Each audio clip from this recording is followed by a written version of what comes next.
வணக்கம். கருட புராணத்தில் கருட பகவான் ஸ்ரீமத் நாராயணரை பார்த்து, சுவாமி, ஒரு ஜீவன் எத்தகைய பாவங்களால் பிரேத ஜென்மத்தை அடைகிறான்? பிரேத ஜென்மம் அடைந்தவனை குறித்த சரித்திரம் ஏதாவது உள்ளதா என்று கேட்டார். அதற்கு ஸ்ரீமத் நாராயண பகவான் கருடனை நோக்கி, நீ இப்போது கேட்ட கேள்வி நல்லதொரு கேள்வியாகும். இதற்கு ஒரு கதை உள்ளது, சொல்கிறேன் கேள் என்று சொல்ல ஆரம்பித்தார். திரேதா யுகத்தில் பப்ருவாகனன் என்ற அரசன் ஒருவன் இருந்தான். அவன் தன் நித்திய கர்மங்களை நியமம் தவறாமல் செய்து வந்தான். பெரியோர்களால் கொண்டாடப்பட்ட அவன் மகோதயம் என்ற நகரத்திலிருந்து உலகத்தை ஆண்டு வந்தான். அவன் ஒரு நாள் வேட்டையாட வேண்டும் என்று மிகவும் விரும்பினான். எனவே தன் படை வீரர்கள் சிலருடன் காட்டுக்கு சென்று வேட்டையாடினான்.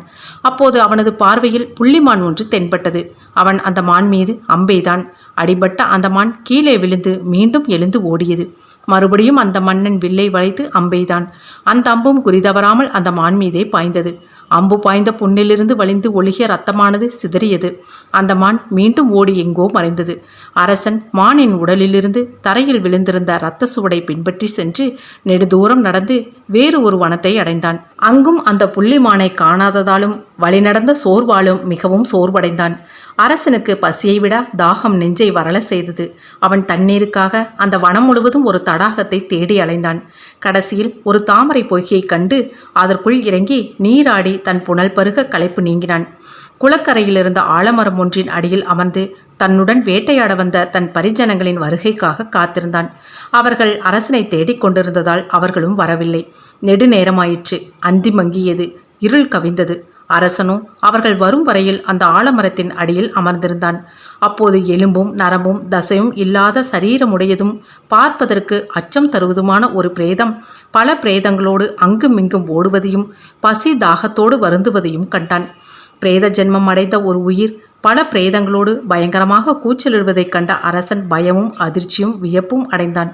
அப்போது அந்த பிரேத ஜென்மம் அரசனிடம் நெருங்கி வந்து, அரசனே, உன்னை நான் காணப்பெற்றதால் இந்த பிரேத ஜென்மம் நீங்கி நற்கதியை அடைவேன் என்று நம்புகிறேன் என்று வணக்கமாக கூறியது. பப்ருவாகனராஜன் அந்த பிரேத ஜென்மத்தை பார்த்து, நீ யார்? பார்ப்பவர்கள் பயப்படத்தக்க ரூபமுடைய பிரேதத்தை போல தோன்றும் நீ எவ்வாறு பேசுகிறாய்? உன் வரலாறு என்ன? அதை விளக்கமாக சொல்ல வேண்டும் என்று கேட்டான். உடனே அந்த பிரேத ஜென்மம் அரசனை நோக்கி, வேந்தனே, என் சரித்திரத்தை சொல்கிறேன். நீங்கள் கருணையுடன் கேட்க வேண்டும். வைதிசம் என்று ஒரு பட்டணம் உண்டு. அந்த நகரத்தில் நான் வைசிய குலத்தில் பிறந்து வளர்ந்து திருமணம் செய்து கொண்டு சுகமாக வாழ்ந்து வந்தேன். என் பெயர் தேவன். நான் என் வாழ்நாள் முழுவதும் தெய்வாராதனை, விரத அனுஷ்டானம் முதலியவற்றை செய்து வந்தேன். பிராமணரையும் பெரியோரையும் எப்போதும் வழிபட்டு வந்தேன். தேவாலயம், பிரம்மாலயம் முதலியவற்றை சீர் செய்து புதுப்பித்தேன். ஏழைகளையும் அனாதைகளையும் அகதிகளையும் ரட்சித்து வந்தேன். சகல ஜீவராசிகளுக்கும் என்னால் இயன்றளவு நன்மைகளையே செய்து வந்தேன். என் வாழ்நாள் முடிந்தது. நான் மடிந்தேன். எனக்கு புத்திரன் இல்லை, சுற்றத்தாரும் இல்லை. மாய்ந்த எனக்கு யாருமே கர்மம் செய்யாததால் நான் இத்தகைய பிரேத ஜென்மத்தை அடைந்தேன். அரசனே, இந்த பிரேத ஜென்மத்தை நான் அடைந்து வெகு காலமாயிற்று. இந்த ஜென்மத்தோடு நான் மிகவும் வருந்துகிறேன்.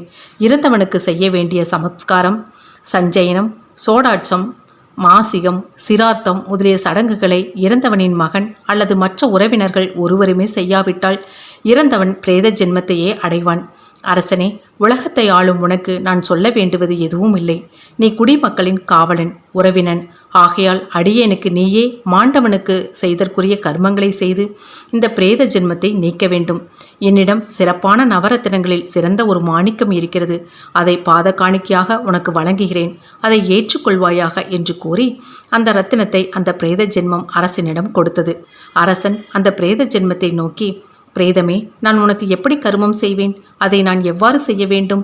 நீ கொடுக்கும் இந்த ரத்தினத்தை நான் உன்னிடமிருந்து பெற்றுக்கொள்ளக்கூடுமோ? உனக்கு உன் உறவினர் இல்லாமையாலும் புத்திரன் இல்லாததாலும் யாருமே உனக்கு கர்மம் செய்யாததால் நீ பிரேத ஜென்மத்தை அடைந்ததாக சொல்கிறாயே.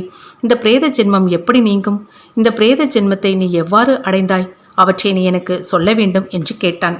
அதற்கு பிரேதம் அரசனை நோக்கி, அரசே, அந்தணர்களின் பொருள்களையும் தெய்வ சொத்துகளையும் ஸ்ரீபாலன், அந்தகன், ஊமை, செவிடன் ஆகியோரது பொருள்களையும் மோசம் செய்து அபகரித்தவன் எவனாக இருந்தாலும், அவன் எத்தகைய தானங்களை செய்தவனாக இருந்தாலும் இத்தகைய பிரேத ஜென்மத்தையே அடைவான். தவம் புரிகின்ற மங்கையும் தன் கோத்திரத்தில் பிறந்த பெண்ணையும் பிறனுக்குரியவளையும் விரும்பியவன் பிரேத ஜென்மத்தை அடைவான். தாமரை மலர்களையும் நவரத்னங்களையும் பொன்னையும் மங்கையர் மார்பில் அணையும் கச்சையையும் திருடியவன் பிரேத ஜென்மத்தை அடைவான். போரில் புறங்காட்டி ஓடியவனும் செய் நெஞ்சி மறந்தவனும் நல்லது செய்தவனுக்கே தீமைகளை செய்தவனும் பிரேத ஜென்மத்தை அடைவார்கள் என்று கூறியது. அதை கேட்டதும் அரசன் அந்த பிரேதத்தை நோக்கி, ஓ பிரேதமே, பிரேத ஜென்மம் அடைந்த பிறகு அவனுக்கு நேர்ந்த அந்த ஜென்மம் எப்படி நீங்கும்? அத்தகையவனுக்கு எத்தகைய கர்மத்தை செய்ய வேண்டும், அதை எவ்விதம் செய்ய வேண்டும் என்பதை சொல் என்றான். உடனே பிரேத ஜென்மம் அரசனை நோக்கி, வேந்தனே, இந்த விஷயத்தை உனக்கு சுருக்கமாக சொல்கிறேன் கேள். நாராயண பலி சகித்தனாய் ஸ்ரீமத் நாராயணனைப் போல திவ்ய மங்கள விக்கிரகம் ஒன்றை செய்து சங்கு சக்கர பீதாம்பரங்களை கொண்டு அலங்காரம் செய்து கிழக்கு திசையில் ஸ்ரீதரனையும், தெற்கு திக்கில் மகாசூரனையும், மேற்கு திசையில் வாமனனையும், வடக்கில் கதாதரனையும், நடுவில் ஸ்ரீ மகாவிஷ்ணுவையும் நிலைநிறுத்தி ஆராதனை செய்து வலம் வந்து வணங்கி அக்னியிலே ஹோமம் செய்து மீண்டும் நீராடி விருச்சோர் சர்க்கம் செய்து 13 பிராமணர்களை வருவித்து அவர்களுக்கு குடை, மாரடி, மோதிரம், பலகை, வஸ்திரம், பொன் முதலியவற்றை வழங்கி பிருஷ்டானன போஜனம் செய்வித்து சையாதானம், கடகதானம் முதலியவர்களை கொடுத்தால் மரித்தவன் பிரேத ஜென்மத்திலிருந்து நீங்குவான் என்று கூறியது. அந்த பிரேத ஜென்மம் அவ்வாறு சொன்னதுமே மன்னனை தேடிக்கொண்டிருந்த அவனது பரிவாரங்கள் அவன் அமர்ந்திருந்த தடாக கரைக்கு வந்து கொண்டிருந்தார்கள். பெருந்திரளான ஜனக்கூட்டத்தை கண்டதும் பிரேத ஜென்மம் ஒருவருடைய கண்ணிற்கும் புலப்படாமல் மறைந்து விட்டது. அரசன் அந்த பிரேத ஜென்மம் மறைந்ததை குறித்து யோசித்தான். இதென்ன விந்தை! நமது சேனை வீரர்களை கண்டதுமே நம்முடன் இவ்வளவு நேரம் பேசிக்கொண்டிருந்த பிரேத ஜென்மம் மறைந்து விட்டதே. இனி அந்த பிரேத ஜென்மம் நம்மிடம் வேண்டியவாறு அதற்குரிய கர்மங்களையும் தர்மங்களையும் நாமே செய்ய வேண்டும் என்று எண்ணி வனத்தை விட்டு தன் நகரத்தை அடைந்து அந்த பிரேத ஜென்மத்தை குறித்து அதற்குரிய கர்மங்களையும் தர்மங்களையும் முறைப்படி செய்தான். உடனே அந்த பிரேதம் தனக்கு நேரிட்ட ஆவி பிறவியை நீங்கி நல்லுலகை அடைந்தது என்று திருமால் கூறினார். அதை கேட்டதும் கருடன் ஜகத்காரணனை நோக்கி, சர்வலோக சரண்யனே, இவை தவிர வேறு என்ன கர்மங்களை செய்தால் பிரேத ஜென்மம் நீங்கும்? அதனையும் எனக்கு கூறியருள வேண்டும் என்று வேண்டினான். அதற்கு ஆழிவண்ணன், கருடா, எண்ணெய் நிறைந்த ஒரு குடத்தை பெரியோர்களுக்கு தானம் கொடுத்தாலும் சகல பாவங்களும் நசித்து பிரேத ஜென்மமும் நீங்கிவிடும். மரித்தவன் இன்பமுடன் மீளா உலகை அடைவான்.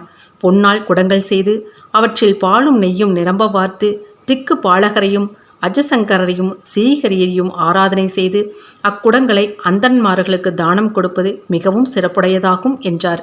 நன்றி.